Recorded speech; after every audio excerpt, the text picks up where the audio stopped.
Welcome back to That Dad Guy. It's July 4th, 2023. So for some of you, it's Independence Day. And for Canada, we had our celebration of a national holiday on July 1st. That was our Independence Day from the British Empire, 1867 to be exact. And today, July 4th, is synonymous with Independence Day for others. So I thought maybe I would talk a little bit about that. So if you want to follow me along here, you can subscribe, you can like, you can comment, and you can share with other people too. The more people that know about the channel and that like this content, the better. Those of you who like what you see, feel free to leave me a comment. Tell me what you enjoy. Tell me the sort of videos you watch of mine that you enjoy seeing. It's always great to get some feedback too, to let me know that what I'm doing is stuff that you like, or maybe you want to see more of something else. You know, just gives me an idea when I'm start putting my content together. So let's talk Independence Day. That's what we're going to do today. Independence Day, I mean, it's synonymous with this country. You know, when you hear July 4th, that's the first thing you think about is that July 4th, 1994, Liberation Day for Rwanda. You know, it was the end of a dictatorship. It was the start of democracy. It was the end of the Tutsi genocide. Yes, they did have another independence before that, July 1st, like Canada Day. They celebrate that as well. July 1st in 1962, they got independence from Belgium, but unfortunately after that, they got a dictatorship in there that caused massive harm to their country. But in 1994, on July 4th, they were independent. So what I want to do is show you my father's collection, some Rwanda stamps to celebrate Independence Day. Let's have a look. There you go. You can see the stamps that my father has collected here from Rwanda. Not a lot of Rwanda stamps. These ones too, I wonder whether they were only produced for commercial sale. As for collectors, I mean, they're all mint. They've never been hinged or anything. They kind of have that look about it. Some nation countries did put out stamps that were just to sell for collectors. And so when I see these ones, that's what makes me think of. But he does have these ones here as well, which look more like what you would sell to mail a letter off.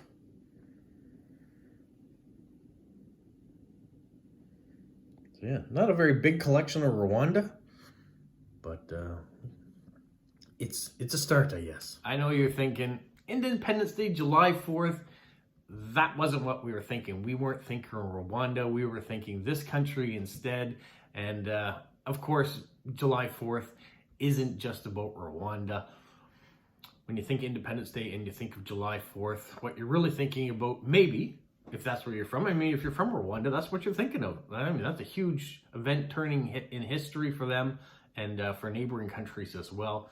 But July 4th could be also important for the Philippines. Of course, you're thinking the Philippines, because on July 4th, 1946, they got their independence too. They got their independence, first of all, in 1898 on June 12th. So they celebrate Independence Day on 2 days. On June 12th, they celebrate their independence from Spain.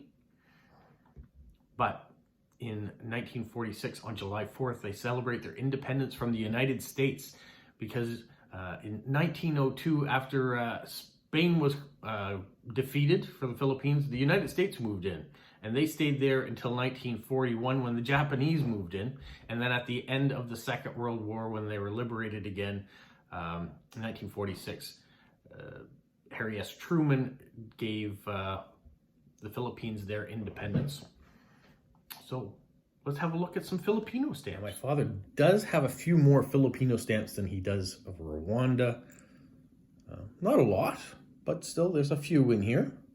They're older, of course, because back when my father would have collected them, would have been a little while ago at this point in time. This one here is in rough shape. But we'll have a quick look at some Filipino stamps. And I know Rovic has sent me a couple too from the Philippines, because that's where he lives. They haven't made it into this album yet. So just in case you're following along and say, well, I sent you some stamps. That's what's happened, is I haven't added them to this collection yet.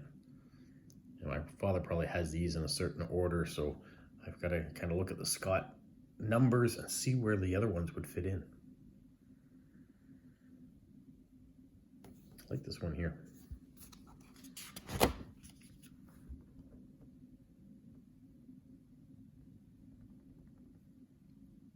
So it's interesting that more than one country uses July 4th as their Independence Day.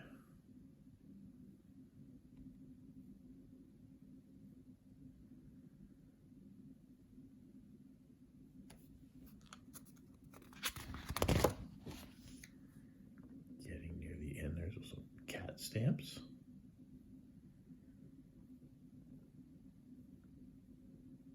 These ones here are a bit more traditional with the people on them. I like the writing here, how they've got Filipinas done up.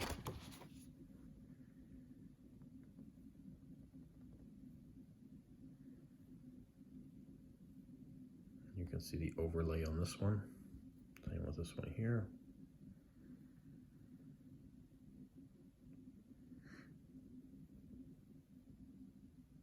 So there you have it. Independence Day, Rwanda and Philippines, July the 4th. Yeah, big day in history for both of those countries. So I want to thank, no, I'm not done yet. We know July the 4th has an implication for at least one more country.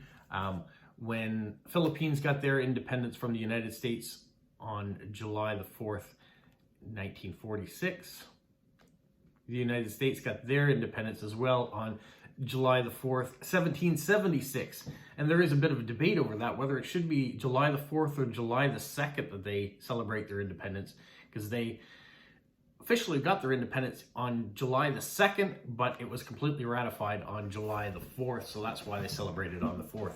So we are going to talk a little bit, or show you a little bit of my American collection that my father has here, just like I have for the other two countries. His is a bit more extensive on the United States side, so I won't be going through page by page showing you all the stamps, but I thought I'd start with the earlier ones, and then at a later date, we'll go back and we'll start looking at some other ones, but where their independence was in 1776. Now, I don't have a stamp from 1776. Stamp didn't exist at that point in time, but I'll show you the earliest stamps that he does have, and we'll do a few pages of those. See, the earliest one he has is in 1861, number 94 in the Scott album. And then he jumps right up to number 156 in 1873. So he's got some holes in it, and most of that's probably because of the cost of some of these stamps. But there's some nice ones in here nonetheless.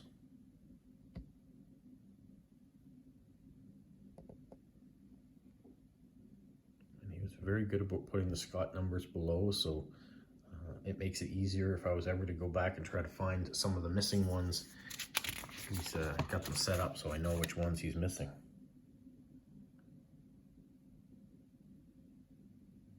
And if you're looking in your collection and say, hey, I've got one of those extras, feel free. If you want to add it to the collection, you're more than welcome to.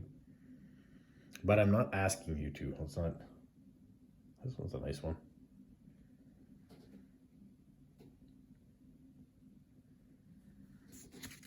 This one here is like almost impossible to see what it is because of all the cancellations over top of it. If you notice at the top, the page just says Canada. Well, yeah, they're not Canadian stamps, but he's reused these pages. He put Canada in other albums that we had, and so he used these pages over again. So he could make his American collection a little bit easier to see too.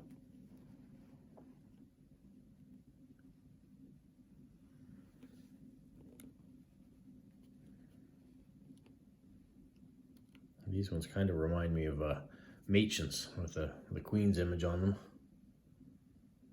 Maybe that's probably where they got the idea from. This one's a very interesting one too. You don't normally see straight on. Usually everything's in profile.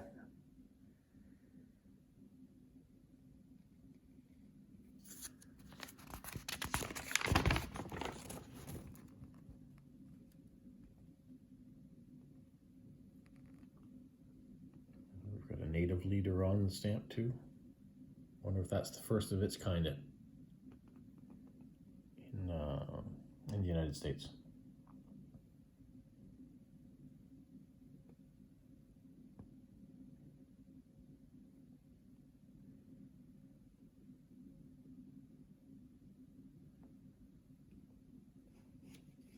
You see all these presidents and founding fathers on the stamps.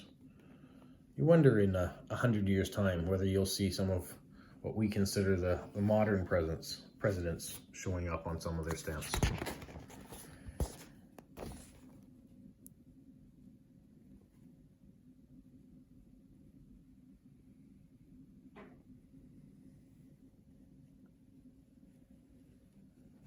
Time period, there's not a lot of excitement in the stamps that are coming out here. They do get a little bit better as the years go on, but I think the stamps are more from a functionality point of view. That's what we're seeing here, rather than a celebration of events. Let's do one more page.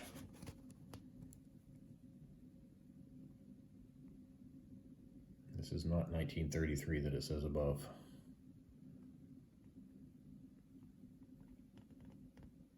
So here we're starting to see stamps with more images of different events, celebration of parks, Yellowstone.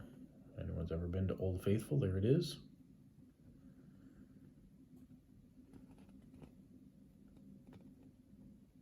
Mount Zion.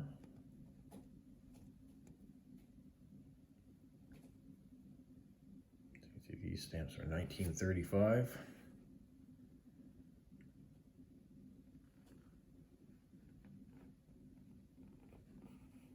And that's probably a good place to stop. We can look at Second World War and beyond at another date. Well, there you have it. Independence Day in the Philippines, Rwanda, and of course the United States of America.